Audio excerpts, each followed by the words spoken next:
Thank you so much. I'm Suzanne Kelly, CEO and publisher of the Cipher Brief, a national security-focused media publication, and I'm so pleased to welcome National Cyber Director Chris Inglis to the America's Future Series National Security Class Summit. Mr. Director, welcome. Suzanne, thanks very much for the opportunity. I'm pleased to be with you. And it's nice to see you. You know, so much of what we're talking about today concerns critical infrastructure, global digital security, regulation, market forces. You have hinted that all of these are things that are going to be included in the National Cyber Strategy. And of course, everyone wants to know when it's coming out. What can you tell us about that? Well, first about the substance that is intended in that document. We have consulted with over 300 different stakeholders. The vast majority of those are in the private sector. Why?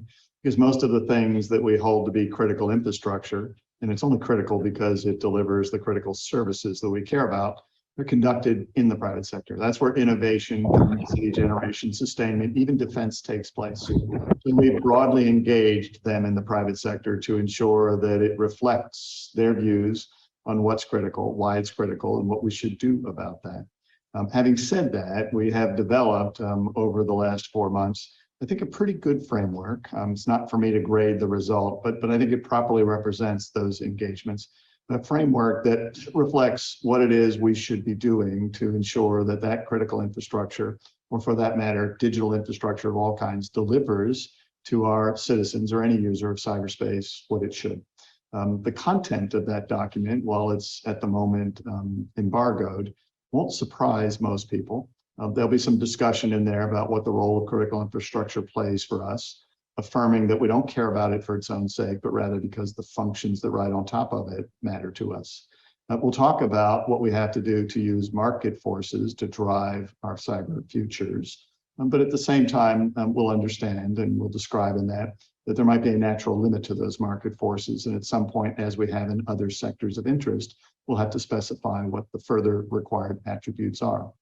We've begun to do that in this country in the form of legislation that has mandatory reporting in the authorities that are imposed by various sector-specific agencies about what the required attributes should be in things like pipelines. But there's probably some further work to be done with the latest possible touch and the later. We'll talk about having a positive affirmation for the future so that we can describe why this is worthy of investment, if not necessary of investment. We'll talk about dismantling cyber threat actors in this space, but that will come in the proper sequence, not the first thing that we think about. The first thing that we ought to think about is how we obsess about our positive aspirations. And we'll talk in this strategy about the role of international kind of collaboration, our partners in the larger international domain, because any strategy worth its salt in cyberspace today can only be viable in an international context. As to timing, as you might imagine from what I've just told you, this has largely taken shape, but it has to now be affirmed by what is traditionally in the White House a deputies process and principals process. Those not close into the process, in order to get the president's signature, we have to make sure that the principals, essentially his cabinet, are comfortable with what we have on behalf of the American people. So again, it reflects, I think, a very robust and diverse collaboration between the private sector and the public sector. But when we sign this out, and I'm not sure whether that's in the next month or 3, but when we sign this out, we want to make sure it's gone through that winnowing process, that this will then stand the test of time. Mm-hmm. I want to dig in on critical infrastructure for just a moment. You just recently hosted both government and private sector leaders to talk about cybersecurity issues surrounding electric vehicles and electric vehicle supply chain. I'd love to hear how that went, and then more broadly, how conversations like these are playing into making U.S. critical infrastructure more secure. This isn't the first time you've held an event like this. No, I think that's right. So I'd back up and actually take that second point first, which is we've done this a number of times at the White House. Government has a convening power that we need to ensure that we use for the benefit of all those who can be convened. And so with respect to the healthcare sector, the energy sector, other sectors of interest who actually define, innovate, deliver, defend critical functions on our behalf, we've attempted to convene them so that we can have a degree of consultation with them to understand what it is that we should think about when we try to build resilience in. How should we do that? Before we impose any government expectation on behalf of our citizens, do we actually understand the unique characteristics of that? The electric vehicle forum that we conducted in the White House this week was no exception. We brought a broad swath of leaders from the electric vehicle industry, both those who are the committing officials of those companies, but those who are also the technology experts in those companies, those who represent the infrastructure underneath of that, the charging stations, the electrical grid, and a broad array of federal leaders, some of whom can represent the state interest because they engage them on a daily basis to have a discussion. We essentially had 4 tracks. The first track was, what are our aspirations for this slice of infrastructure? They're bold, they're positive. What at the same time are the threats to that? Some of those might be just the kind of ability to scale that under natural circumstances, but some of that might be that its dependence on digital infrastructure means that there are some cyber threats against that. The then next 3 tracks that we discussed kind of in that forum was what then should be the standards, the criteria, the attributes of what results, not just in the technology that essentially will represent electric vehicles and the infrastructure underneath of that, but in roles and responsibilities. Another track was, how do we know what right looks like? What should be our expectation of what it looks like in a year or 2 or 3? Do we want a level playing field on which a company's ability to participate in the innovation and commerce that a free and open society enjoys is without question sustained? But at the same time, we understand what the expectations are of those companies on that level playing field, the contributions that they should make. And then the final track was, given that we're in a game of catch up, right, on this and so many other things, given their reliance on digital infrastructure, how do we stay apace or catch up and get ahead of that with the right research and development so that we understand what should we be studying at this point so that the innovation in resilience keeps pace with the innovation in the primary functions that are so visible. It was a rich discussion. Right? We used Chatham House rules so that we can discuss outside of that room what we talked about, maybe even what the conclusions were. And so we put out something, I think it was 2 nights ago on that. But the Chatham House rules say that we, having a free and candid discussion, don't attribute those to any particular person.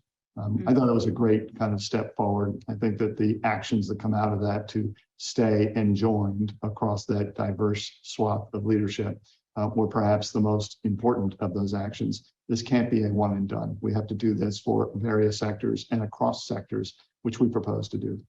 I was just going to ask you that question. I mean, I think you've laid out kind of a blueprint of an interesting model here that you can kind of replicate across these sectors, healthcare, banking, finance included. Is that the plan? Yeah, it's not as formulaic as what I've described might say. Some of these sectors have unique characteristics, unique players. Some of them have a stronger international dimension than others, so we have to respect those differences. But having said that, we do think that consultation in the framing of this is as important, if not considerably more important, than collaboration in the operations that are essentially downstream of the deployment and defense of these systems. We have to actually let our private sector partners and our international partners tell us something about the nature of the questions we should be asking before we actually begin to dictate the answers. And I think that we have shown over the last year that we're prepared to do that. And then when we do that, we actually get a better result. I know that collaboration is a huge issue for you and a top priority. So I'm wondering how else you're working to promote better collaboration between the public and private sectors. Yeah, so I think of the 3 dimensions, the noun of cyberspace, right? So cyber is of course, it might be the internet plus, but I'll use the term cyberspace. It's not just technology. It is roles and responsibilities. Are they properly defined? Do we know who's responsible for what? At the moment, I would say that in too many cases, the only person that's responsible for cyber defense is that poor soul at the end of some supply chain who is the first and last line of defense. So do we have the roles and responsibilities right about what our expectations are of suppliers, of integrators, of sustainers, kind of those parties who add value in some way to a commercial chain of custody, but do they also add some resilience? So let's get the roles and responsibilities right. And let's do that in a collaborative fashion in the ways that I have described already, which is let's consult with those industries before we impose those expectations so that when we do that, it's done not just fairly, but it's done in a way that actually makes the most sense, right? 2, are our people up to speed? Do our people have the ability, the skills necessary to take full advantage of cyberspace? There has to be a high degree of collaboration to get that in the right place. We don't have enough people to fill the jobs that are currently open. There are only 700,000 at the moment open in the United States that work on cyber or IT. I say that slightly tongue in cheek, of course. So we need to collaborate with all of those parties who employ them, who help them transition from aspiration to destination, and those who perhaps inspire them at the earliest possible age. Unless we collaborate across that spectrum of leaders, we'll never turn this problem around. We'll simply try to do with greater kind of focus and facility the things that we've done, which have wound up getting us short. And then finally, we need to make sure that we collaborate on technology, right? To make sure that if we understand what the roles and responsibilities are, we understand what we could, should expect of people, that technology bends to those two purposes. Again, that can only be done in a consultative fashion. Now, all of that I've used in the kind of the realm of how do we actually make a defensible system? I might sometimes call that a defensible architecture comprised of people and roles and technology. But once we do that, once we deliver that, it will be at best defensible. It won't be secure. So we need to make sure that we collaborate in the defense of that. What we've been doing for far too long is actually what I would describe as a division of effort defense. I mean, you defend your patch, I'll defend my patch. It's as if we're in the same boat and I tell you, I'm not going to help you because the hole's on your side of the boat. That's just a little bit crazy. How do we make it such that we can collaborate to find the threats that hold our common architectures at common risk? We can collaborate to find them together in ways that no one of us would have found it alone. We can actually collaborate to address those, box those, evict those, get those out of the system, and collaborate to essentially kind of focus once again on our positive aspirations on this.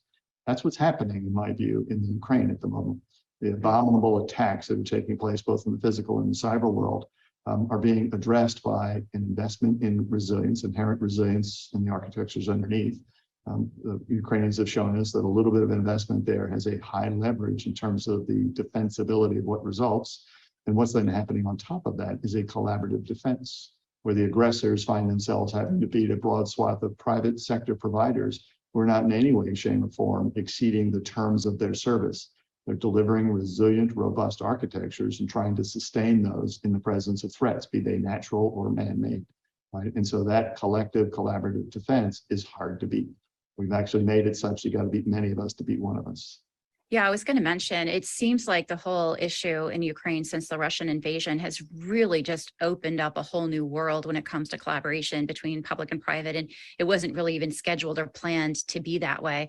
What are the top sort of lessons that you've taken away from what has organically sort of grown into public-private collaboration there? Yeah, so maybe three, and they're kind of related to what I've already said. But first, it is less about technology and more about expertise. Mm-hmm. So the technology, of course, matters, but I would argue that the Ukrainian digital infrastructure, their technical architecture, it is not perfect. It's not what anyone would say if I'm going to actually prepare myself for an onslaught of that sort. This is what I want to kind of work on. It's not perfect. That being said, the expertise that they've actually executed on top of that has been far more important to their success in defending themselves than any amount of technology. And it's not substituted for technology. It's shown itself to be far more important in the first place than technology. The second is a collective collaborative defense, that actually makes a difference. Kind of repudiating this notion that everyone defends their patch alone, given their limited authorities, insights, and capabilities. We've shown that a collective collaborative defense is actually the way to go. And three, I think looking across the hedgerows, we've seen that offense, a campaign of offense, is harder than it looks. Right? Turns out that the Russians have not been as capable as we thought they might be. They're not 10 feet tall in cyberspace based upon a numerical superiority, or what you might presume would have been a technical superiority. Now, we should take no great comfort from that, because it's still possible to have sucker punches, right? If you kind of follow that term. The NotPetya that was launched by Russia in 2017, it's still possible for that to happen because our architectures, especially the technological aspects of our architectures, still have some inherent weaknesses in them, born of 40 years of looking the other way, of not making the investments required. So we should have greater confidence that our defense can make a difference if we base it on a solid underpinning of we've made the right investments, or at least some investments in the technology. We've made a very strong investment in expertise, and the way that we apply that is a collaborative fashion. Defense can hold its own against offense. Defense might, in fact, be, as Jen Easterly says, the new offense. I like that quote. Okay, so I would be remiss if I didn't ask you, since you brought it up, you do think it's still possible as sort of Russia's toying with nuclear threats, before they get there, they may still have some sucker punches in cyber that you're on the lookout for. I'll just say that theoretically, those sucker punches are still possible. As to whether the Russians will, in fact, kind of throw one at it or not, I don't know. But if they do, we must be prepared, both to withstand it, to recover from it, and to then kind of respond as appropriate to the circumstances, appropriate to the situation. This government, as in previous governments, vouchsafes that it will defend its citizens in all manner against aggression that's taken against them. Let me dig in on jobs for a minute, because I know you've mentioned it a couple of times now since we first started talking, and it is a big deal. There is a huge gap there. I'm wondering how you're thinking about the public and private roles in addressing that gap. Well, I think that, again, as in the technology play, most of the production of talent, of skills, of the transition that is required to actually facilitate, to hold the hands of those aspirants as they make their way to jobs, takes place in the private sector.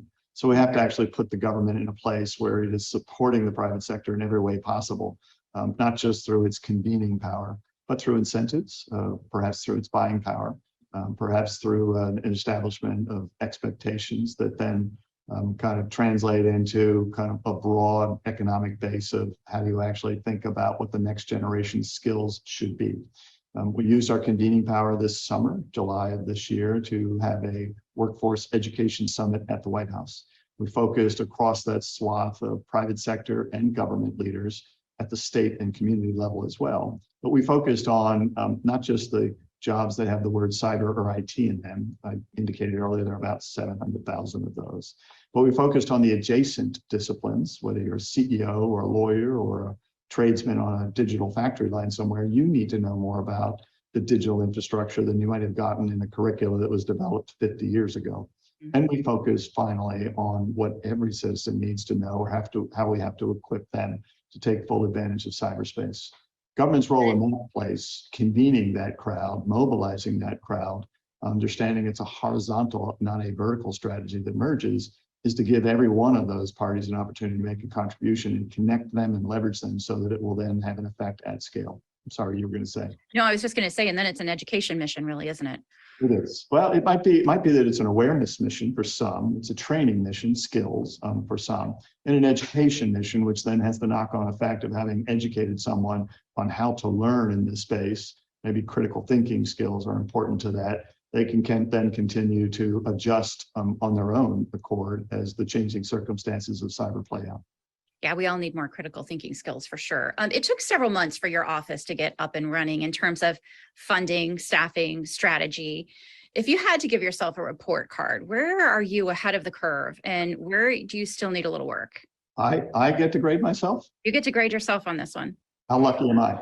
There's an old law out there that pertains to kind of computer processing development, right? It's called Moore's Law, and you're probably well familiar with it, which says that what computers double in their processing power and their bandwidth and all the other attributes about every 18 months or so. We've been following that law, Moore's Law, here in this office, but we've been doing it every quarter. Right, so we have doubled and doubled and doubled again. We're now at what I would call the 6th iteration of this organization. We're about 64 strong.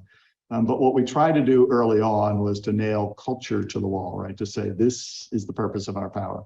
Purpose of our power is to serve, to connect, to champion, to help others succeed. In an environment where there's quite a lot of talent, quite a lot of authority, even a lot of capacity, but it's not as well connected. It's not achieving the degree of synergy that it might. And so I would say that in building the organization, getting to kind of the 6th iteration of that, we're quite pleased, but understand that that's not the end game. We don't build ourselves for our own sake. It's whether we're actually achieving that second thing, that kind of the purpose of our power kind of outcome. Are we in fact connecting, leveraging, championing, bringing parties together that might not otherwise have entered into a collaborative relationship? And I'm pleased. I wouldn't say that I should get more than a B at this point, but I'm pleased that we've begun to do that. You've mentioned a couple of those, bringing the various sectors together so that we can understand what we can only do together. The Education Summit, where we focus on people, putting people back at the center of cyberspace. right? And championing the work of the Jen Easterlys, the Rob Joyces, the Todd Conklins of the world, leaders across the federal bureaucracy as they provide service to the private sector. And similarly, championing the work of the private sector, which is well beyond enlightenment. Perhaps they're on the market forces. They're leaning in to try to do what they should do in this space. If that system of systems succeeds, if that group of people succeeds, then I think that we can kind of say that we have succeeded. Maybe not because we did it, but because we enabled it, we kind of helped it, we kind of facilitated it. So at the end of the goal, we must be humble about the role that we play, because this is not a vertical, this is a horizontal. And the success of the team is the only way forward. It can't be the success of any one of the parts, let alone some subset of the parts. And there are a lot of parts. Director Inglis, in closing, what does the next year look like for the Office of the National Cyber Director? Yeah, I think three things. One, to engage and participate in a broad swath of thought leadership about reframing what cyber is, why we care about it. You may have heard me say earlier that I think cyber is not kind of in the right place in our priorities. And in so saying, I argue that we shouldn't elevate it, we should subordinate it.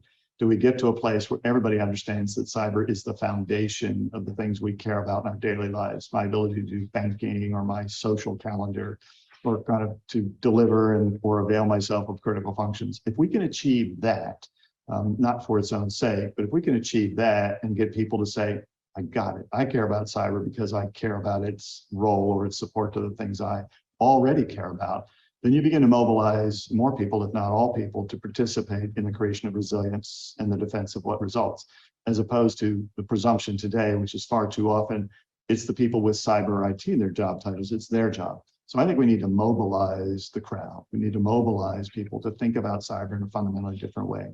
We need to get the roles and responsibilities right. So a year from now, it should be clearer, crisper, that we've allocated broadly responsibility, not to that poor soul at the end of the supply chain, but to the suppliers, the integrators, the providers. And it should be crisper as to what our goals are in terms of the skills required. It should be crisper in terms of who's accountable for what. And we should be beginning to make progress. The ultimate outcome, of course, is that we have confidence that the critical functions for the digital infrastructure works when we want it to work. I use this analogy, but when I walk over to a light switch in any room in America and I flip it, I expect the light to go on. I have no doubt that the light's going to go on, because I have an absolute confidence that that system has been designed to deliver faithfully and reliably on my expectations. I want people to have the same confidence about cyber, that they don't wake up in the morning obsessing as to whether they're now going to today be a victim of a ransomware attack, or that their data may or may not be there, the computer may or may not work. I want them to obsess about their positive aspirations. If that's the case, where there's not a scintilla of apprehension in the room when cyber is present, when critical functions riding on that cyber is present, we will have succeeded. I don't know whether that happens in a year or two, but we can't wait around for 3 or 5. And it's a great goal. I feel like you wouldn't have a lot of argument from people. I think executing, we're all wishing you the best, because that's a big job. Thank you so much, Director Inglis, for being here. I really appreciate your time. Thank you, Suzanne. I would say good luck to us. Good luck to us. I'm Suzanne Kelly, CEO and publisher of the Cipher Brief. Now back to my colleagues at the National Security Class Summit.